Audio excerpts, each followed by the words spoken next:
Bonjour chers élèves, j'espère que vous allez bien. J'ai le plaisir de partager avec vous cette séquence d'apprentissage en comptabilité. Cette séquence portera sur l'analyse d'exploitation. Cette séquence est destinée aux élèves ou aux filières sciences économiques et sans gestion comptable, deuxième année baccalauréat. Donc, commençons par le plan, d'accord? Donc, premier point, c'est étude d'état de solde de gestion. Donc, on va voir la définition et calcul des soldes de gestion. Et deuxième point, présentation de l'état de solde de gestion. Et troisième point, c'est définition et calcul de la CAF. Donc, définition. L'état des soldes de gestion est un ensemble des soldes et la différence entre des produits et des charges de même nature est composée de deux tableaux. Tableau de formation des résultats TFR et le tableau de capacité de financement, la CAF. Premier point, calcul des soldes de gestion. Donc, tableau de formation des résultats TFR, c'est très important. L'origine du TFR par rapport au CPC réside dans le fait qu'il analyse le résultat à partir des soldes intermédiaires de gestion et de dégager certains indicateurs tels que la marge brute, la valeur ajoutée et l'excédent brut d'exploitation. Il faut bien retenir ces trois éléments, la marge brute, la valeur ajoutée et l'excédent brut d'exploitation. Très bien. Exemple de mise en situation de l'entreprise Orion Sarl, c'est les données comptables de l'entreprise de l'année 2019. Donc, on a quelques données comptables de CPC. On va commencer par la marge brute sur vente en état. Donc, elle mesure l'excédent des ventes de marchandises sur les achats revendus de marchandises. Il constitue le solde de gestion fondamental pour les entreprises commerciales, ainsi que pour la partie commerciale des entreprises industrielles. Donc, vente de marchandises qui regroupe le compte 7111 plus 7113 moins 7119 égale, c'est la somme des achats revendus de marchandises qui regroupe les trois comptes aussi, d'accord, plus la marge brute. Exemple, donc reprenons l'exemple de la société Orial Sarl. Donc, vente de marchandises en l'état moins les achats revendus de marchandises égale la marge brute sur vente en l'état. Par exemple, le vente de marchandises c'est 600 000 moins 4 000, la 450 000 égale 650 000. Donc 150 000 représente la marge brute sur vente en état. Première étape.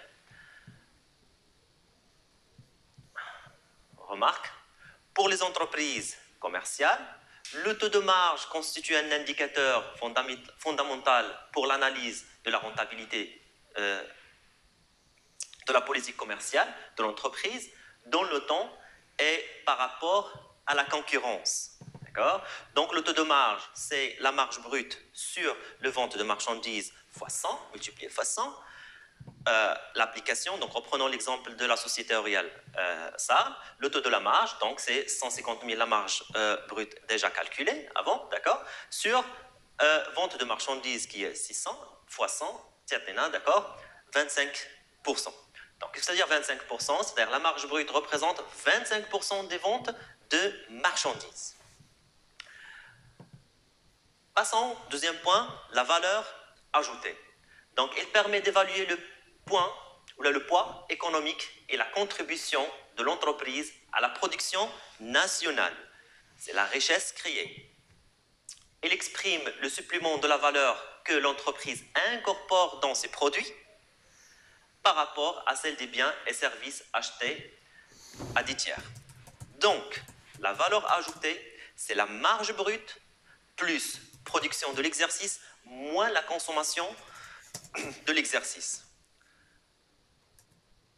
Alors, c'est quoi production de l'exercice et la consommation de l'exercice? La production de l'exercice, c'est les ventes de biens et services produites, c'est le poste 712. plus plus ou moins, d'accord, plus ou moins variation des stocks de produits, c'est le poste 713, plus immobilisation produite par l'entreprise pour elle-même, c'est le poste 714, d'accord. Deuxièmement, c'est la consommation de l'exercice, c'est très important ces deux éléments, d'accord, pour calculer la valeur ajoutée. Donc, consommation de l'exercice, achat consommé de matières et fournitures, le poste 612, plus autres charges externes, poste 613, 614. Alors, passons à l'exemple. Reprenons l'exemple de l'entreprise L'Oréal. Donc, la production de l'exercice, c'est les ventes de biens et services, plus variation de stock, moins la variation de stock, plus les émolitions produites par l'entreprise pour elle-même, il nous donne, c'est 2 179 500. La consommation de l'exercice, même chose. Si, c'est achat consommé de matières et fournitures, plus autres charges externes qui nous donnent, d'accord, 1 480 000 dirhams. Alors, donc, pour calculer la valeur ajoutée, c'est la marge brute déjà calculée, d'accord, plus la production de l'exercice, moins la consommation de l'exercice. Donc, la valeur ajoutée est 849 500. Remarque, la valeur ajoutée, normalement, est un indicateur de quoi? De la richesse créée par l'entreprise, c'est-à-dire sa participation à la production nationale brute. La valeur ajoutée, normalement, sert à rémunérer les facteurs de production. Donc, la valeur ajoutée, c'est la richesse créée par toutes les entreprises, d'accord? Il contribue à la production nationale. Donc, l'excédent, passons à l'excédent brut d'exploitation. Il correspond à la part de la valeur ajoutée qui revient à l'entreprise, représentant ainsi le résultat provenant de cycle d'exploitation et constitue donc le premier indicateur de rentabilité. Elle mesure aussi l'efficacité de l'activité de l'entreprise indépendamment de ses choix de financement et d'amortissement, c'est-à-dire hors éléments financiers et amortissement. Elle est négative. S'il est négatif, donc si l'excédent brut d'exploitation est négatif, c'est une insuffisance brute d'exploitation, IBE. Donc l'excédent brut d'exploitation ou insuffisance brute d'exploitation, c'est la valeur ajoutée. Pour la valeur ajoutée, plus les subventions d'exploitation, moins les charges de personnel, moins impôts et taxes.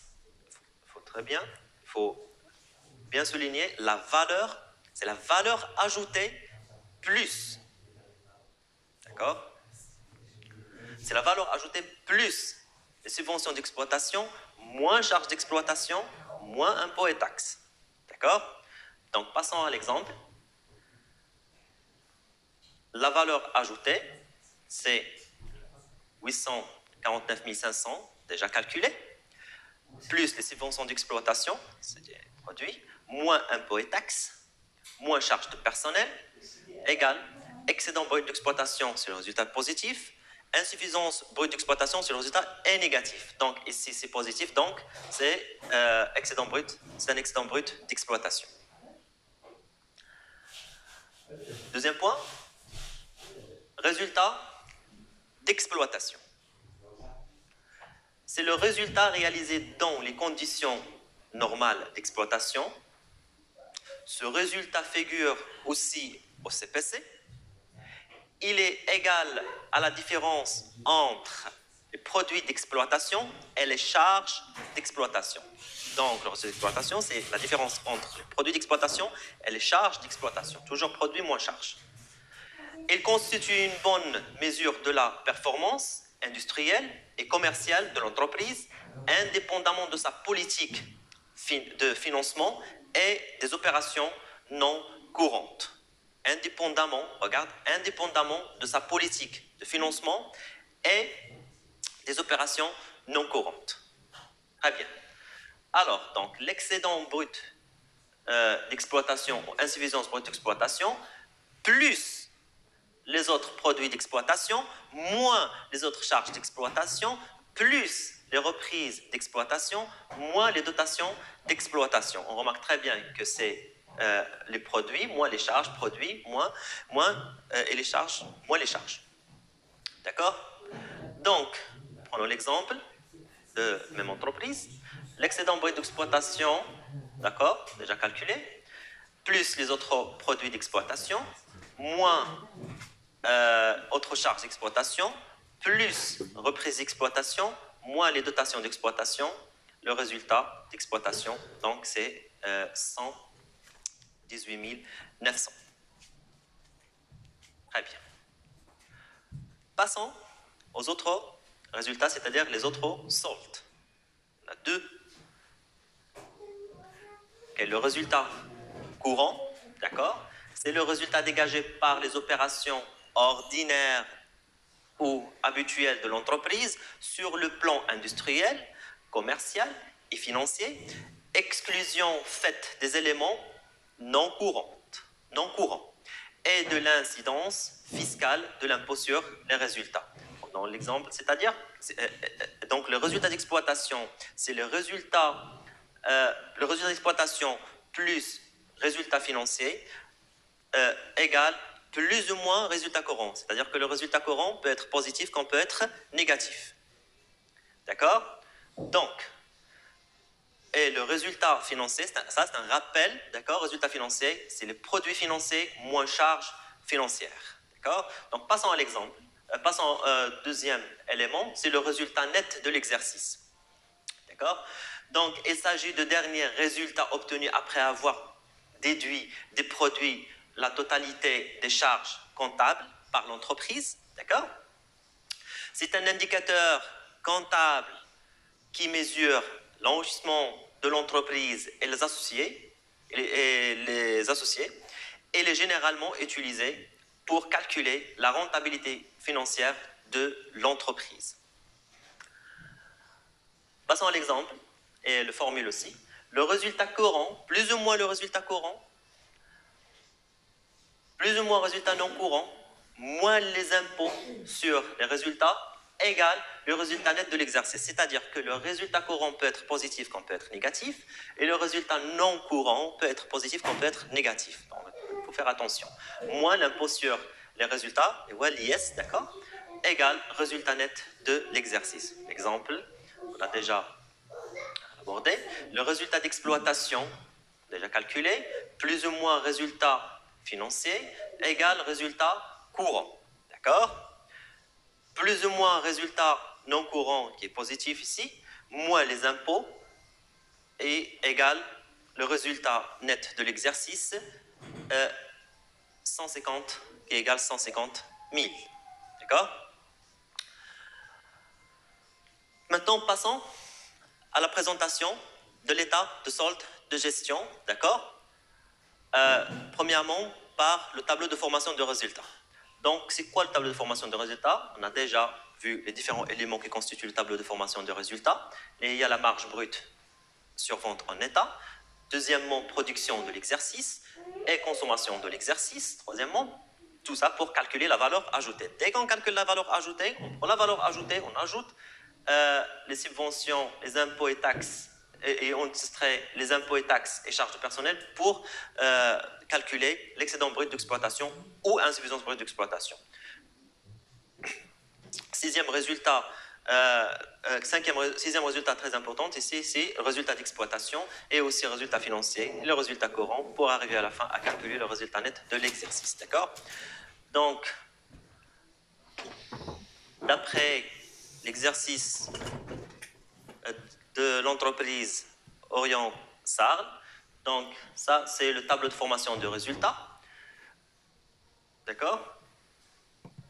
Donc, les données, ça, c'est les données de l'exercice. Donc, c'est de vérifier après le calcul. D'accord? Pour passer au deuxième point. Dès qu'on calcule le résultat net de l'exercice, on passe au deuxième point qui est le calcul, la définition et le calcul de la CAF. Donc, on ne peut pas calculer la CAF si on n'a pas le résultat d'exploitation. Donc, c'est quoi la CAF? Définition. La CAF, ou la capacité d'autofinancement, exprime la capacité de l'entreprise à s'autofinancer, c'est-à-dire attitude à renouveler ses équipements et à financer sa croissance par elle-même. Autrement dit, la CAF représente les ressources dégagées par l'activité et que l'entreprise peut consacrer à l'investissement. D'accord? Normalement, au financement durable de la croissance de l'entreprise, ce qu'on appelle, et aussi à la rémunération du capital sous forme de dividendes. Donc, au financement durable de la croissance de l'entreprise, c'est l'autofinancement, et à la rémunération du capital sous forme de dividendes. C'est déjà, c'est-à-dire dividendes. Calcul, maintenant on passe au calcul de la CAF. Le calcul de la capacité d'autofinancement nécessite la consultation de certains documents tels que le tableau d'amortissement, d'accord, déjà vu la première partie, le tableau des provisions aussi, déjà vu en première partie, chapitre de provisions, et aussi, donc le calcul de la CAF, normalement, peut s'effectuer par deux méthodes. La première méthode, c'est la méthode additive. La deuxième méthode, c'est la méthode soustractive à partir de l'excédent brut d'exploitation à ne pas traiter, d'accord, selon le cadre référentiel, bien sûr. Ne pas traiter la méthode soustractive. Donc, d'après la méthode additive, la CAF est l'ensemble des ressources internes que l'entreprise conserve pour son financement et elle est calculée à partir du résultat net de l'exercice. Donc, puisque elle est calculée à partir du résultat net de l'exercice, donc le résultat net de l'exercice, on ajoute les charges calculées et on soustrait les produits calculés, c'est-à-dire les charges, on a les dotations stables relatives à l'actif immobilisé. Les dotations stables, c'est-à-dire c'est les dotations durables. Seulement les dotations durables. D'accord? Et au financement permanent et aussi la VNA des immobilisations cédées. On ajoute les VNA, c'est des charges. D'accord? Donc, production calculée. Moi, les productions calculées, c'est-à-dire les reprises stables. Aussi, les reprises stables, c'est les reprises durables.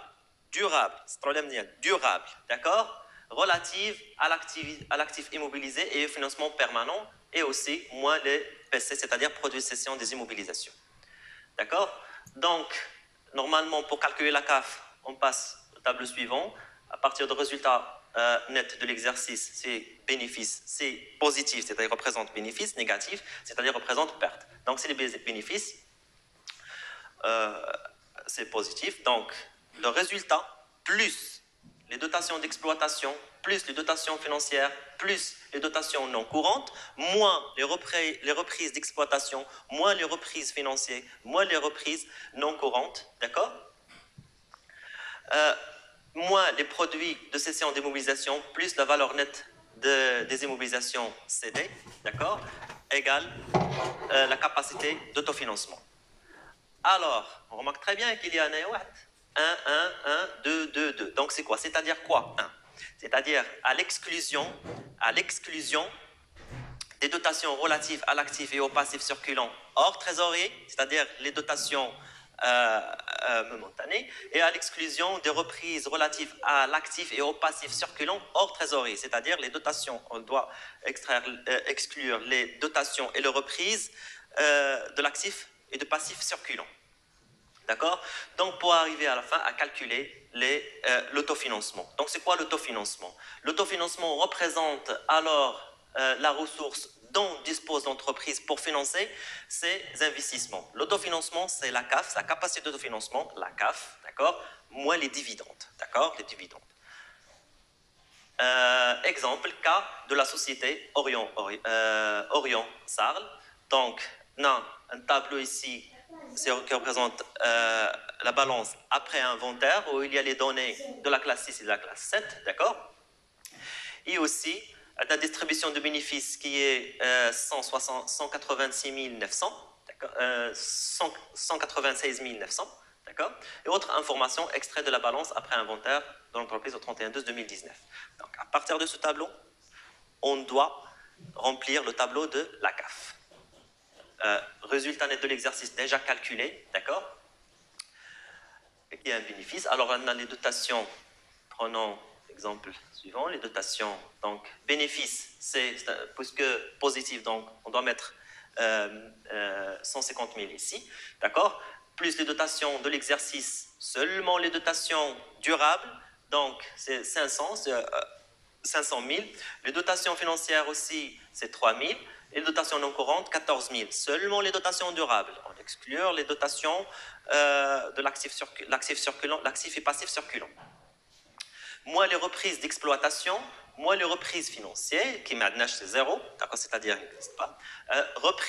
Moins les reprises non courantes, d'accord, 30 100.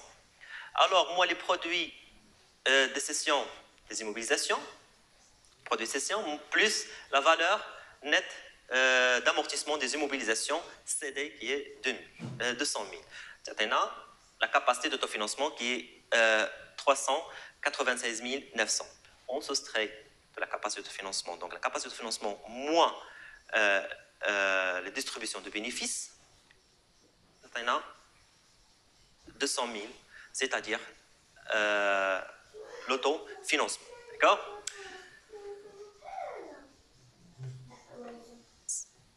C'est bon? On a terminé la première partie. Donc, on va voir le deuxième point qui est l'état. Le TET, c'est tableau d'exploitation différentielle. Merci pour votre attention.